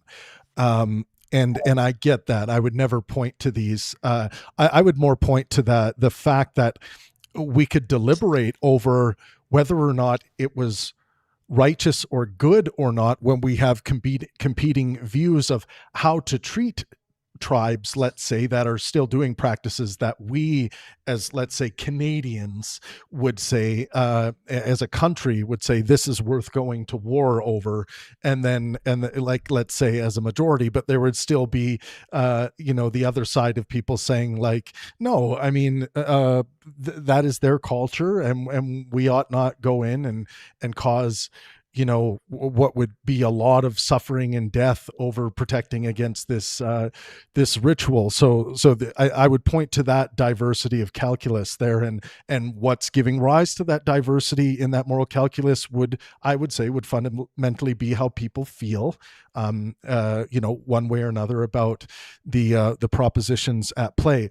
And with regards to the commonality, I too see a trajectory in humanity going in the way, as a moral well-beingist, by well-being I mean physical, mental, and social health, I see the general trajectory of man going in the positive direction of maximizing physical, mental, and social health for themselves and those around them. And I think that's a fantastic thing. But I think that trajectory also gives an answer, and I would argue a more grounded empirically, an answer to why there is a particular trajectory in our moral sentiments. The idea that we have these moral conclusions that are so common. One of them would be the biological argument that are, that we, when human beings are functioning, let's say, properly without disorder, we all have these fantastic empathy drives that are so important to building societies and being successful, creating large amounts of social health for ourselves and those around us. So I just see the evolutionary argument, the biological argument. It also agrees that there is a trajectory. I think the disagreement by the moral realists would say that they're operating on some kind of fact there. And I would say that the facts of biology and evolution are giving rise to that pattern we see, the sentimental pattern and the pattern at large being borne out by humanity's moral progress, the way I see it, the way I see moral progress. So I do think there is a sufficient biological answer to these things that doesn't require a statement of moral facts. And but I must say that my quibbling about this usually is just at this foundational level, because for the most part, moral realists and moral anti-realists are going to agree by praxis what we ought to be doing out there in the world. So, that's right. When John Mackey wrote Ethics, Inventing Right and Wrong, he didn't recommend any departure in our actual moral practice about the things that we approve and the things that we disapprove. Yeah. That's very true. Yeah. And a quick question, because some people would attack Travis's position there as saying, well, he's not dealing with the philosophical level, the ontological framework of normativity and all of this. Whereas I would also, because I don't separate philosophical frameworks from my psychology, because it arises from my neurobiology, and my philosophy comes from my neurobiology. So, and I have go ahead. I was going to say, no, it's okay. I was just the reason some of those people authentically do it. Yeah. The reason for that is because I think normative notions are born of our sentiments. I think we all are. Humans come from the nervous system. So I'm with you there. Sentimentalists when it comes to our normativity. I don't think there is any physics to it outside of our conceptualizations. I am a physicalist through and through, and I think the conceptualizations of our mind will be found to be physical as well. I think that is our best bet. I don't know if we've talked yet. I don't think we've talked yet about physicalism as a tenable position, but wherever you want to go, Thomas, I don't want to. Oh no, you're fine. I'm going to let Graham go again because I don't want to fill too much time up. But just in general, I basically have the virtually one-way thesis in terms of ethics. I mean, your neuroscience and your biology, if you want, there's not really a correct personality or religion or anything in that sense, but there is a constrained human viability corridor. So if you want humans to live longer and stay healthier and care and be cared for, seek truth, all that kind of stuff, there's really an avenue that you have to go down as far as we know biology, neuroscience, all of that stuff, right? That there is a healthy way down that virtual hallway, and there's an unhealthy way down that virtual hallway. So, and that's of course based on the best science that we have. But like I said, I do not personally separate my psychology, neuroscience, biology, everything together from my philosophical frameworks, because I understand a lot of philosophers would be like, well, what if there was, like a non-human in terms of laws? They would be like, okay, even if there were no particles to act for these laws to act upon, they would still be there. And so, we could get down to that level and it might get a little bit more complicated. But yeah, I don't want to speak too long, Graham. What do you think about all that? There's so much. Yeah. I know. No, I'm sorry. I guess we could say, do you separate? Oh, no, go ahead. Sorry. You can explain a lot about us in terms of our evolutionary history. And we've been social creatures for millions of years. And you can see precursors of morality in our nearest neighbours, the bonobos and the chimps. In their behaviour, there's a kind of proto-morality that's already apparent. Yes. So you might try running a kind of Kantian argument about the necessity of morality for the kind of society that we live in, right? So we couldn't, my memory of the groundwork's a bit shaky, but I think Kant's going to argue that we couldn't actually collectively will that, your neighbours are fair game, you kill them if you want, and still have a functioning human society. And the same thing for theft. If you've got in place rules about property, it's just okay to take anything from anyone. Again, that would just mean that we couldn't live together as social creatures. Right? So you could try doing a derivation of moral principles from something like our biological nature in that kind of way, which is not going to be an inference from is to ought. It's right. It's a different kind of way of getting at those principles. Yeah. And maybe you can do that. And so you do it as a kind of inference about the kinds of constraints that we have to satisfy in order to live in the kinds of social organisations that we live in, like big cities. Yeah. That's a different kind of thought. One thing I do, I am concerned about with regards to the moral realist stance is when we do come to these points of disagreement, I find that if a moral realist feels that they have the fact of moral reality in their grasp, right? I worry about the cognitive rigidity that can accompany that. Let's say if they're not holding fallibilism as a necessary constraint on epistemology or a constraint on their system, I am concerned about that. So I think that's something that the moral anti-realist position escapes. That doesn't mean one's less true than the other, but I just am talking about in practice when we do.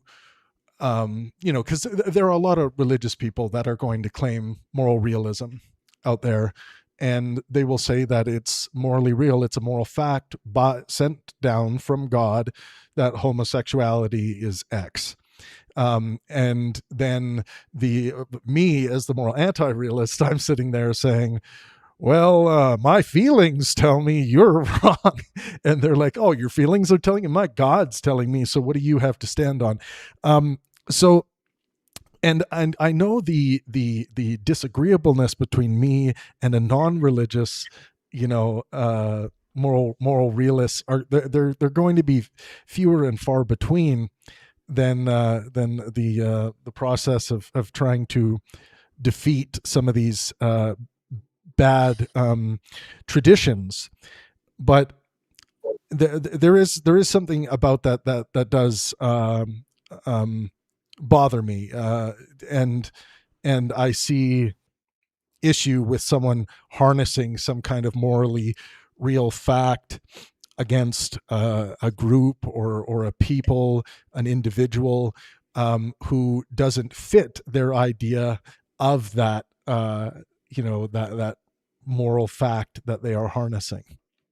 And one of the ways I would argue against them is that I just it seems to me based on our cognition, based on how we function, that thing they are holding on to so strongly, that they do feel strongly about that moral position, that moral proposition, as though it is grounded like physics in reality, and there's nothing we can do about it.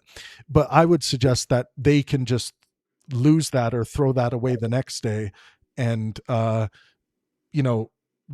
realize that this thing was passable or attainable by way of simply feeling differently about the moral circumstance the next day. Emotivism. So emotivism. Yeah, that's a lot of people hold to that as well in anti-realism.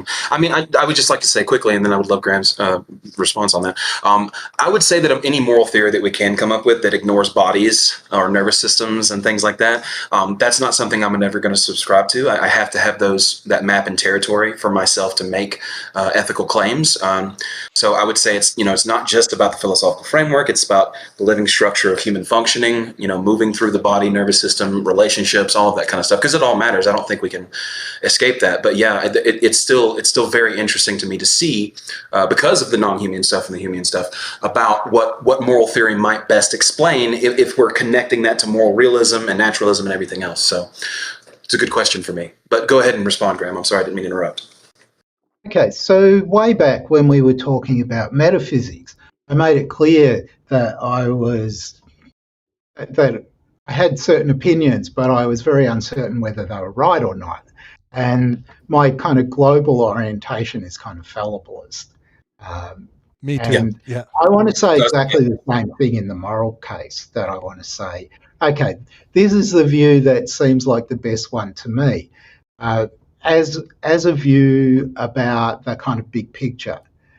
When it comes to actual moral practice, I'm not sure that that big picture makes that much difference to me, for the reason really that you were giving, right?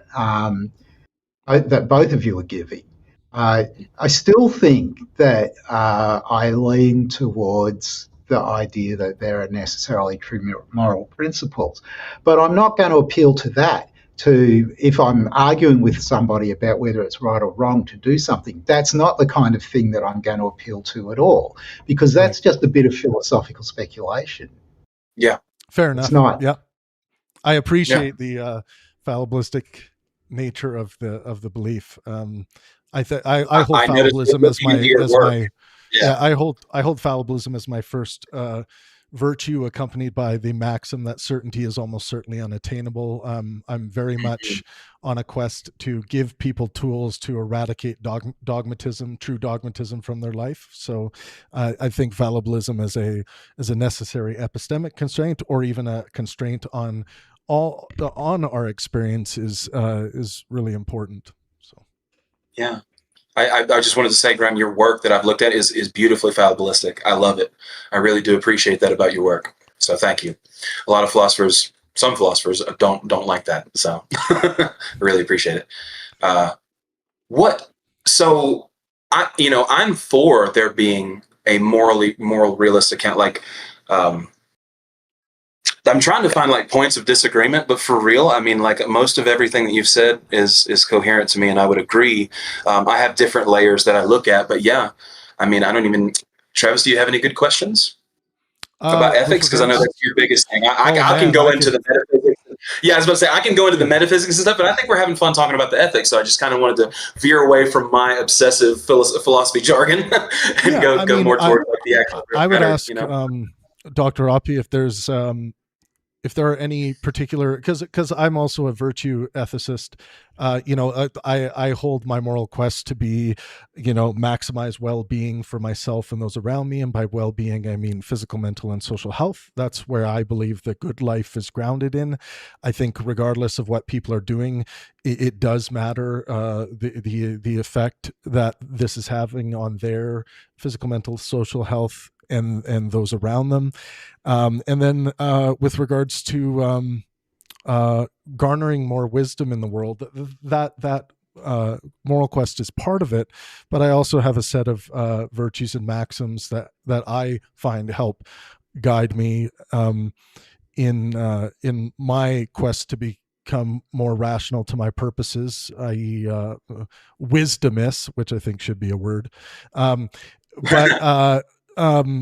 So are there any particular do you think that way at all in as like a virtue ethicist? Are there any virtues you find important when you're doing your work, when you're trying to pursue the good life? How do you think about that?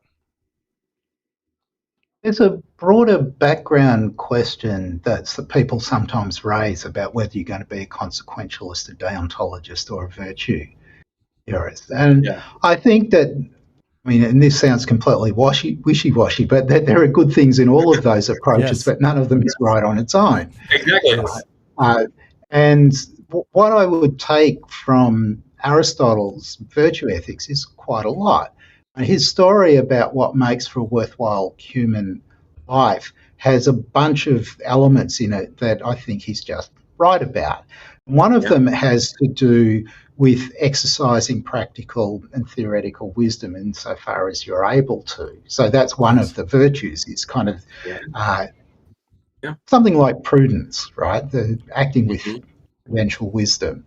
Another part of his story that I like, though not everybody does, is that luck's quite important in the good life. If you're crushed by misfortune too severely, you just don't end up living good life.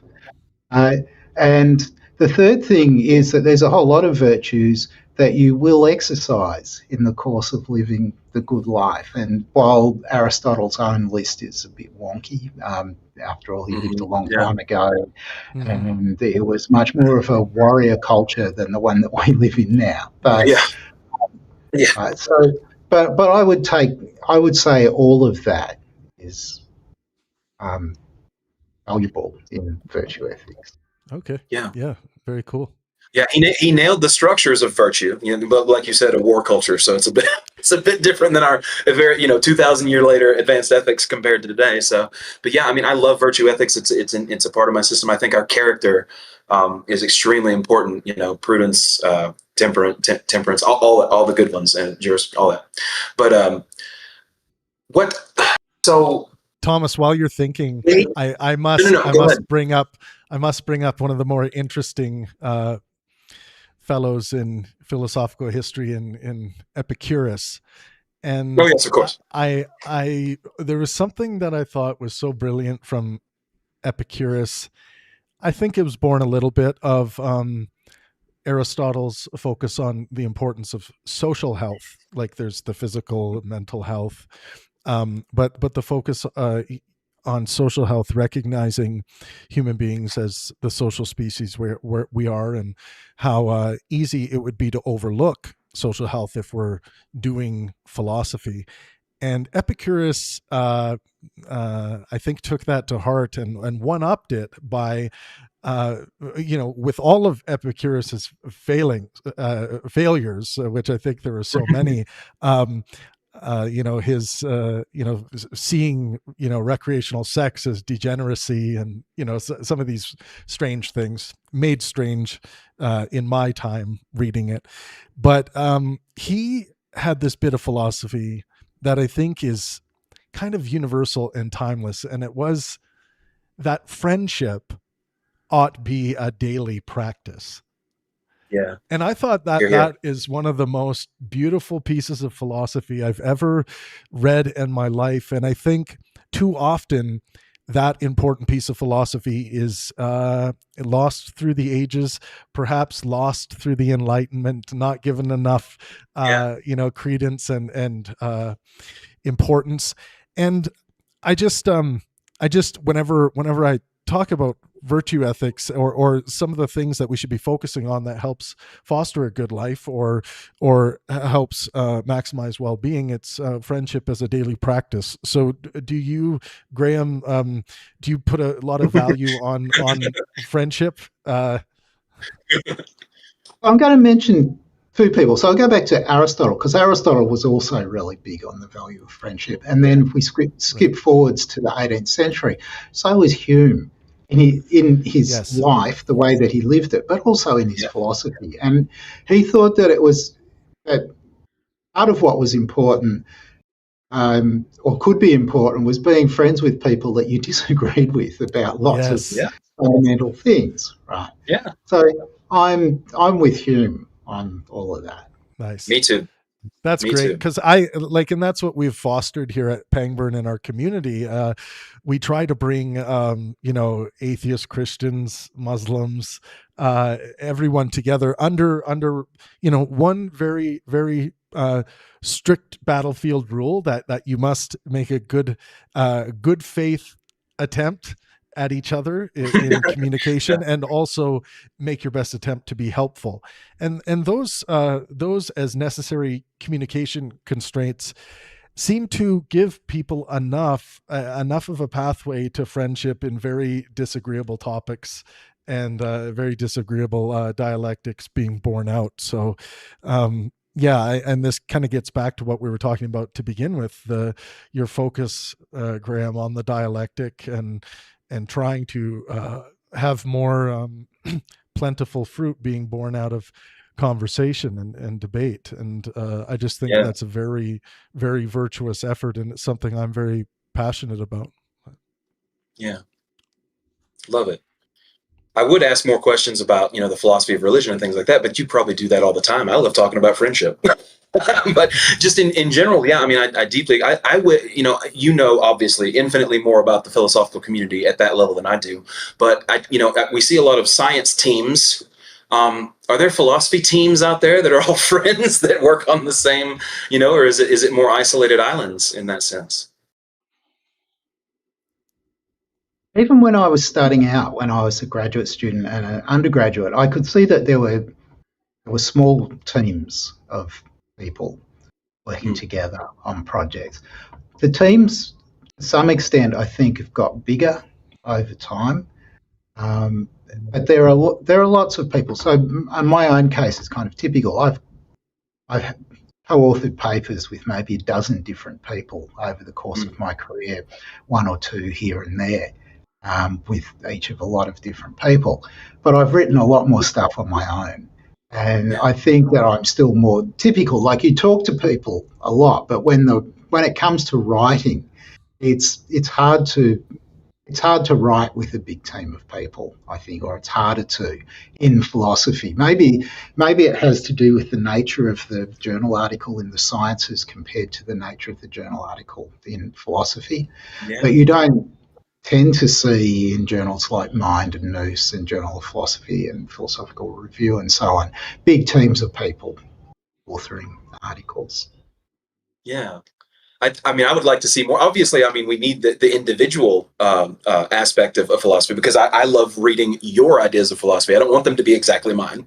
You know what I mean? That's what the beauty is to me. But I would love to see, teams of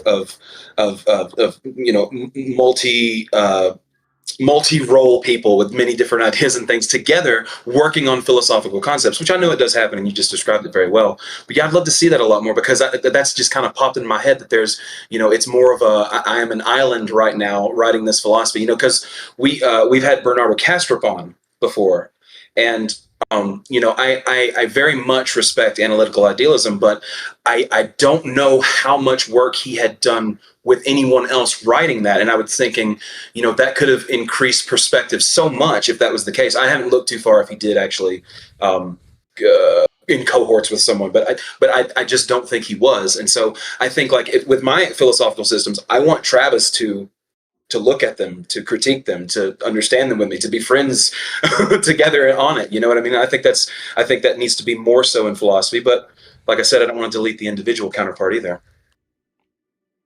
Oh, wait, we'll add one other thing, which is that there are plenty of debate books in philosophy where a bunch of people, 5 views on X or 6 views on Y, whatever. Yeah. Right? There's lots of that, and I've worked on a few of those. And they're fun, and you have fun interchanges with the people that you're talking. And in some ways, that might be more appropriate for philosophy than rather than the science model, where people are working together, because you expect in the end that we're going to get agreement in the sciences, whereas, at least for me, I don't expect that we're going to get agreement. In the end, in philosophy. The interesting part is that Travis and I's systems are different, but they line up so closely based on constraint, things like that, that it helps me to move my ideas forward by building with his. And so that doesn't mean that we don't have disagreement or critiques or any of that kind of stuff. That's the beautiful part. But I would like to see that more in philosophy. Travis, do you have any more questions about morality? Because like I said, I will just keep going philosophy jargon. I don't want to bore the I mean, I don't want to hold Graham too long here. Yeah, I was going to ask you, Graham, you can stay as long as you want, but if you need to go, you let us know when that is the case, and we will. Maybe we'll go for about another 20 minutes. Because the other thing is, I get tired, and then I start saying sleepy things. Yeah. Well, I mean, go ahead, Travis. I know you got all kinds of stuff. Go. Oh well, I mean, come on, I'm putting you on the spot. I'm curious more. I'm curious more about Graham's work in that. Like, what are some questions that bother you most as a philosopher, and what are your current best bets on answering those questions? Okay, so you mentioned physicalism before, so I will now. This will be a good opportunity to talk about something that I've been thinking about a lot lately.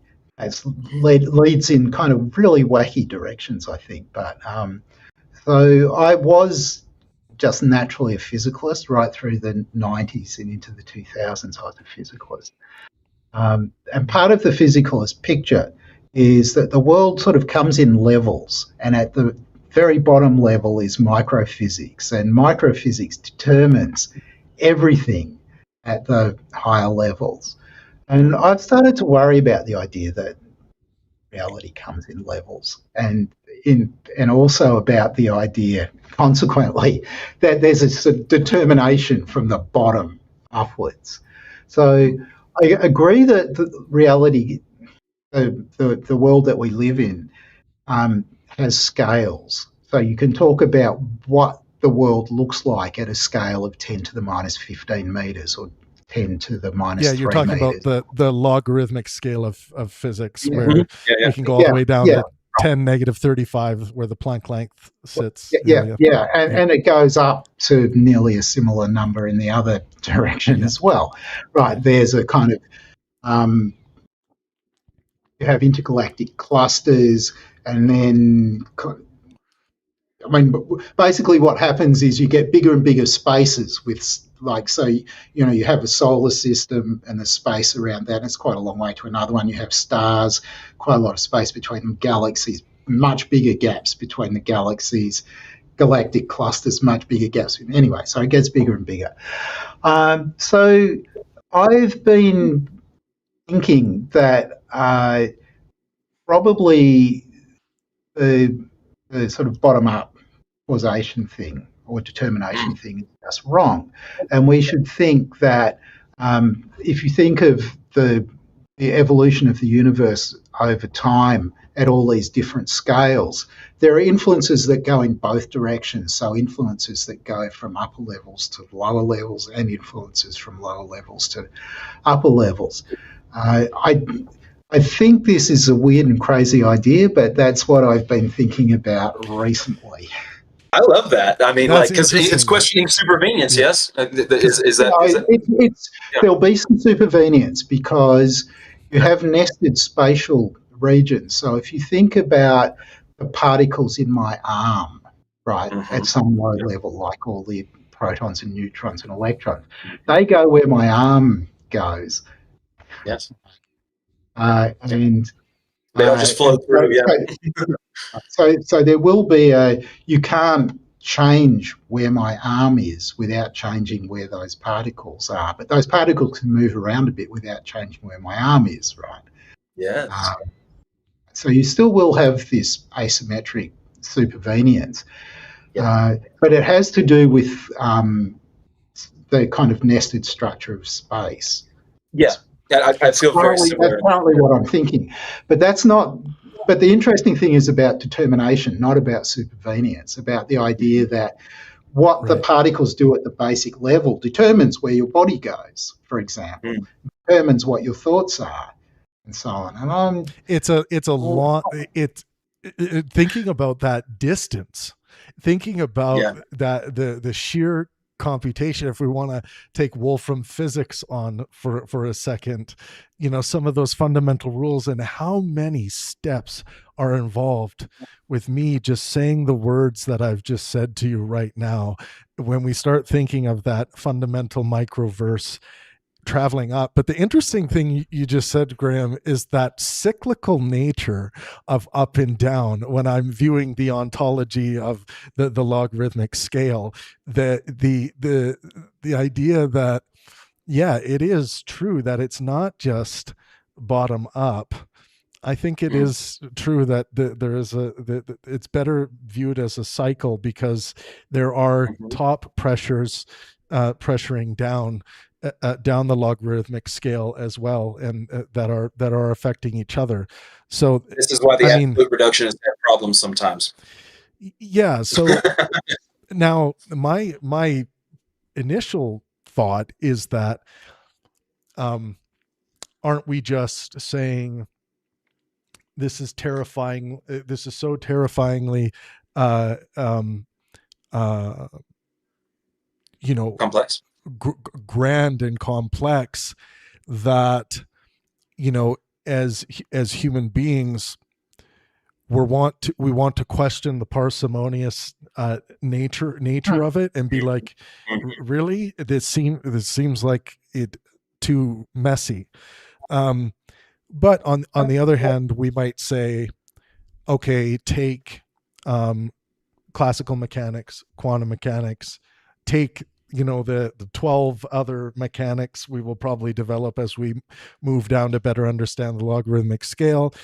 And then the closer we get, not that there is a bottom, but the closer we get down to micro, closer we get to the Planck length, at least, with our various notions of different mechanics, we might start feeling a bit better about that cacophony of seeming madness of computations happening up and down this scale.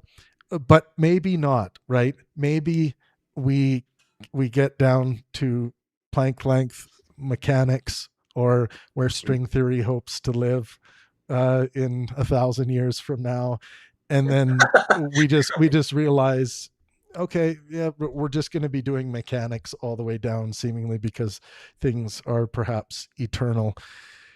So I guess what I'm saying is, obviously everyone knows that complexity doesn't mean we're wrong about this metaphysical commitment to physicalism. But the thing that always gets me sticking like a fly to sticky paper with regards to physicalism is, I don't really understand the spectrum of demonstration that could even be outside of physics or physical modeling. Because even when I try to really imagine a demonstration of something non-physical, I fail, which I think probably all human beings do. We can probably present ideas of like some kind of non-physical field, but then like doesn't the field have properties of some kind? And then it's like, yeah, it has properties. It's like, well, how do those properties not fit into physical modeling? So I guess those are my pontifications on this. Yeah. Physics is the only universal science. It's universal because the kind of strong and weak laws apply at the smallest scales, and gravity applies at the biggest scale. So gravity applies. I mean, gravity still applies, but it's only a strong force at higher scales.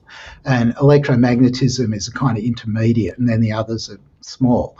If you're describing things at the chemical level, there are properties of molecules that aren't just properties of particles, the protons and neutrons and electrons that make up the molecules, things like dipole moments. So there's genuinely new stuff. And so I'm thinking that even at the level of molecules, whatever that is, 10 to the minus 8 or whatever, 9 meters or whatever it is, it's not physics alone that describes it. I mean, the other thing to remember is that physics includes thermodynamics as a fundamental element. It's not just the forces. Sure. So there's this question, right? It's not that molecules are non-physical. Of course they're physical. They're subject to the laws of electromagnetism and gravity. But you can't describe the chemical things at the chemical scale adequately without using chemical concepts as well as physical concepts. So that's the way in which I think that we don't have a kind of reduction to physics. Right. Yeah. So I completely agree with you on that. That's typically when I say the big Y word, yet. Like, we don't yet have the physical embodiments of conceptualizations, like you're saying. I think, though, if we had $1 million to bet, and it's only going to pay out in 10,000 years from now, I think betting on, I think it should be worth a lot. It should be worth nothing by then, but hopefully there's some kind of deal that it grows.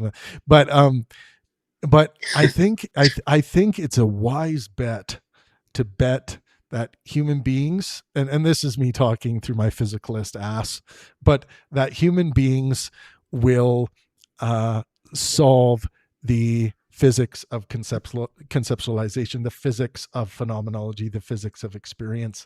I truly do believe 10,000 years from now, it's likely the case that we are not only doing brain surgery, but we are doing concept surgery. And that's how hard I am in the physicalist camp. Right. So I'm willing to take this bet with you. I'll be on the other side. Fantastic. Yeah. Fantastic.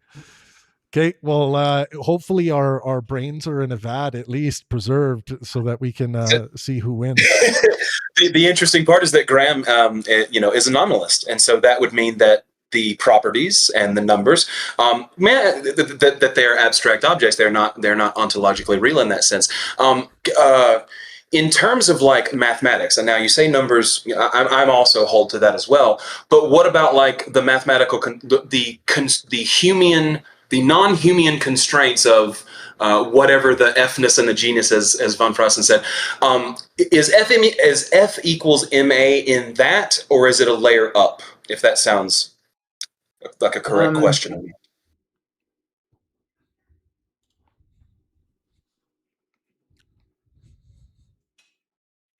Because that one confuses me too. So it's a law of Newtonian mechanics, and Newtonian mechanics approximately describes the world. And fits it to within experimental error, so long as we don't get too small or too big or too fast. Yeah. Right. That's what I want to say about F equals MA. Now you might say, well, what about a more fundamental physics? What about if we take the laws of Einstein's mechanics? I still want to say the same thing, right? They do better than Newton, but they still don't work when you get down to really small levels. Okay, so what about quantum gravity? Well, we don't have that yet. We have a stack of theories, but nothing that we've agreed on. And you mentioned string theory before. Physicists disagree about whether it's even physics. Right? Oh yeah. Some people think it's the future, and some people think if you can't test it, it ain't physics, right? Yeah, right. I know if Brian Greene was in the room with us, he would say we can't test it yet. Yeah, no, that's right. That's right. That's where the yet comes in, and you can. Yeah. That's why you said you're betting. Maybe it's not betting on string theory. Maybe it is, but I don't know, right? That's unfortunately we're never going to know. But there might be humans who do. Yeah. I want to, Thomas, before we run out of time, it looks like we have 5 minutes here. Please go ahead. Yeah, I've asked everybody. By the way, Graham, thank you so much for entertaining me. I loved it. So. Yes, thank you. Graham, are you based out of Australia? Yeah, I'm based in Melbourne. Oh, okay, great. I'm at Monash University, so I've been here for 30 years.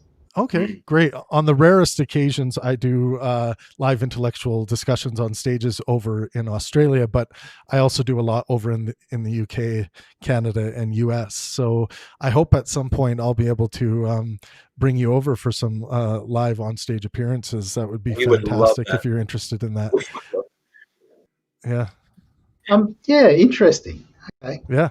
Yeah, I'll keep you in mind. There are some theists that there's a theist by the name of Glenn Scrivener that I just had on stage. He's a very good, faith, helpful interlocutor that I think you two would have a fantastic discussion. But I just wanted to make sure I put that bug in your ear at least. You might get an email from me very soon, hoping to connect you two together. But